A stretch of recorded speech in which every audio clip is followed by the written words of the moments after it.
வாழ்க்கையில் கஷ்டப்பட்டு கொண்டு இருப்பவர்கள் பௌர்ணமி அன்று நிலாவை பார்த்து வணங்குங்கள்.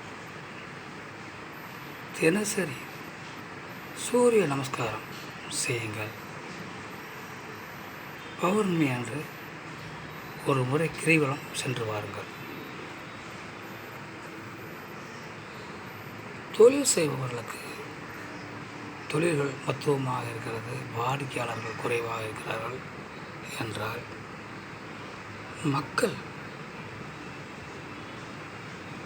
அதிகமாக கூடக்கூடிய இடங்களான பஸ் நிலையம், ரயில் நிலையம், மார்க்கெட்டுகள் இவைகளுக்கு போய் ஒரு 10 நிமிடம் அந்த கூட்டங்களை தினசரி பார்த்துவிட்டு வாருங்கள். பின்பு தொழில் வாடிக்கையாளர்கள் அதிகமானவர்கள், தொழில் சிறப்பாக இருக்கும். நக்கணத்திற்கு 2ஆம் வீட்டில் சனி பகவான் இருந்து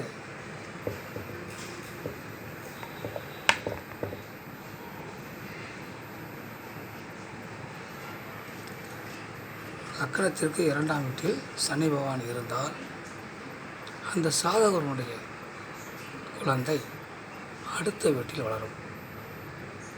அதாவது சொந்த பந்தங்கள் வீட்டில் வளரும். 5ஆம் வீட்டில் சனி பகவான் இருந்தால் சொந்தக்கார குழந்தை நம் வீட்டில் வளரும்.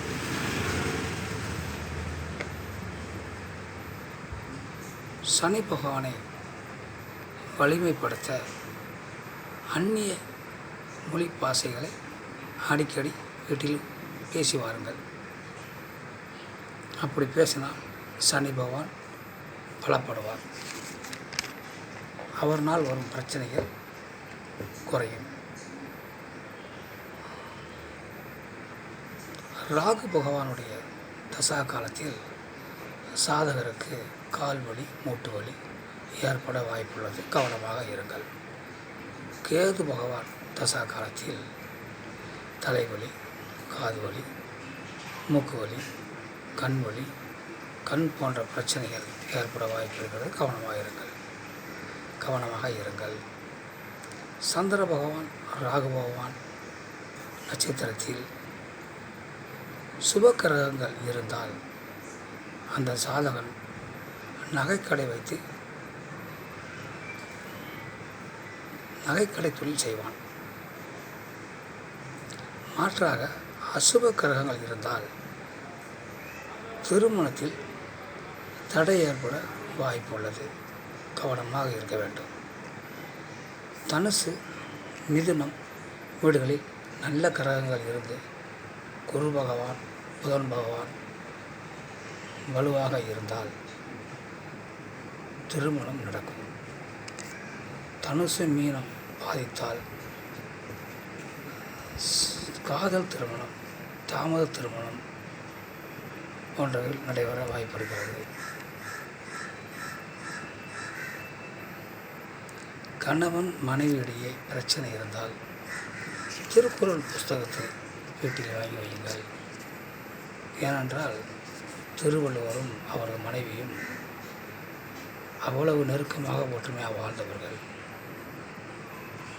அதனால் அந்த புத்தகத்தை வாங்கி வைத்தால் பிரச்சனைகள், கணவன் மனைவியுடைய பிரச்சனைகள் வராமல் இருக்க வாய்ப்பு உள்ளது.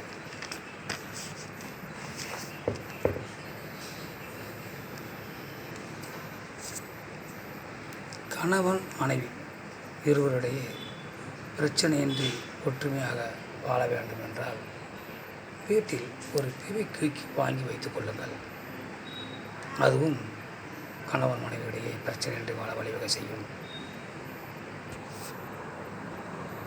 ஒரு இடம் விற்பனையாகாமல் இருக்கிறது, நமக்கு விற்க வேண்டும், ஆனால் விற்பனையாகாமல் இருக்கிறது என்றால் அந்த இடத்துல அவளும் பொரியும் போட்டு அந்த மண்ணை வணங்குங்கள்.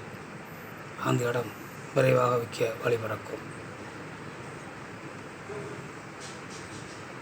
இதுவரையிலே உங்களுக்கு என்னென்ன செய்தால் என்னென்ன பலன் என்பதை பற்றி தெரிவித்தேன். இன்னும் பல பலன்கள் இருக்கிறது. அதையெல்லாம் அடுத்த வீடியோவில் பார்ப்போம். இதுவரை உங்களோடு பேசியமைக்கு மிக்க மகிழ்ச்சி அடைகிறேன். நன்றி, வணக்கம்.